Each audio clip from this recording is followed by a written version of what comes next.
One day, a traveler by the name of Vic Tim was walking up the road to visit his friend Jericho. Get it? Jericho. Along the way, he was greeted by the pedestrians in the crowd who shouted, "How's it going, Vic?" What's up, Vic? How's it going? They shouted, "How's it going, Vic?" How's it going, Vic? They affectionately patted him on the back and gave him high fives as he walked by. Hey, Vic.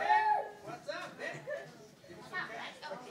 Vic had a smile on his face, to the camera, a smile on his face and a hop in his step. But when Vic got to the front of the room, a group of thugs came out and blocked Vic's way, so he couldn't pass. Hold on, will you listen, please? You blocked his way, not beat him up yet. Just go block his way. Go block his way to Jericho. Hey, you got some money for me? You got some money? They said in unison, "We demand to know where you are going and why are you going there?" We demand to know where you were going. Hey, listen, you know what that means? Hold on. 1, 2, 3. Wait, read it again. We demand to know where are you going and why are you going there? Okay, 1, 2, 3. We demand to know where you're going and why you're going there. And then they all backed up so the camera could see him. And then he stepped more to the front and spoke to the camera.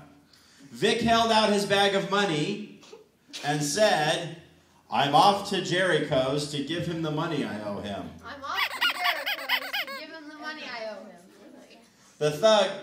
The thugs looked at each other and said, "What an idiot!" What an idiot! They wrestled Vic to the ground. Hey, be careful not to hit the computer.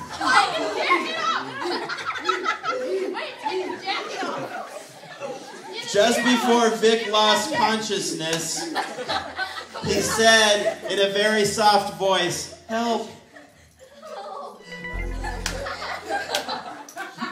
That's right, Chief. The thugs all laughed at him, picked him up, and tossed him on a nearby bench.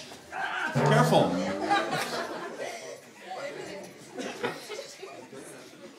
And then they got out of the way again. What? Then they got out of the way. They took the bag of money and ran off.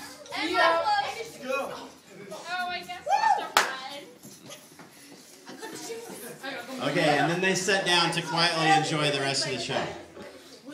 About that time, down the road walked a dude strutting his stuff. Passerby number 1, Levi. He had a new pair of Levi's on. He stopped occasionally to strike a pose. The crowd shouted and whistled as he passed by, which only encouraged him to pose more. When he finally got to the front of the room, he saw Vic lying on the bench. He started to, didn't completely, but got up immediately because he got dust on his jeans. He brushed off his pants and hurried away.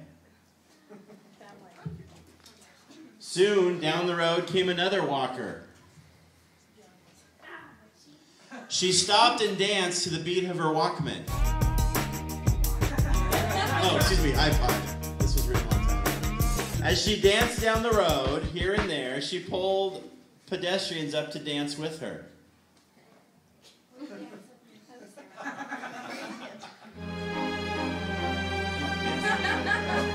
this is good music you're listening to. When she got to Vic, she was listening to an oldie by Judas Priest, her favorite song. She closed her eyes and danced wildly around the bench. Around the bench. Around the bench. Rock on. And she stopped right there and did a little headbanging for me. When she, let's see, Vic regained consciousness just enough to reach out and faintly call for help. But she was too busy rocking out to hear him. She danced off the stage, never even noticing him. Vic went unconscious. The next one down the road was Good Sam. leading her donkey. Her trick donkey.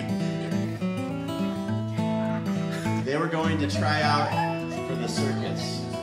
As they passed the crowd, the donkey let out a giant ee-haw, which scared the pedestrians in the front row off their chairs. Sam, being so good and all, she and her donkey helped them back into their seats before continuing on their journey. Then Sam saw Vic. She rushed to the unconscious man, felt for a pulse, couldn't find one, and immediately began to do CPR. She checked again for a pulse. Nothing. Time for mouth-to-mouth resuscitation, Sam thought. Hold on. Just as her lips were about to meet his, Vic jumped up and said, "I'm all right." I'm all right. Sam breathed a huge sigh of relief. The crowd shouted, "Good job, Sam." The donkey was excited, so he walked over to Vic and started licking him on the face. Vic was so repulsed that he fainted. So Sam put Vic on the donkey, and together they walked off stage to a Motel 6 where Vic could get some rest. You see, happiness is found in helping others, and we make others even happier if we first brushed our teeth. Very good. Give them a warm round of applause.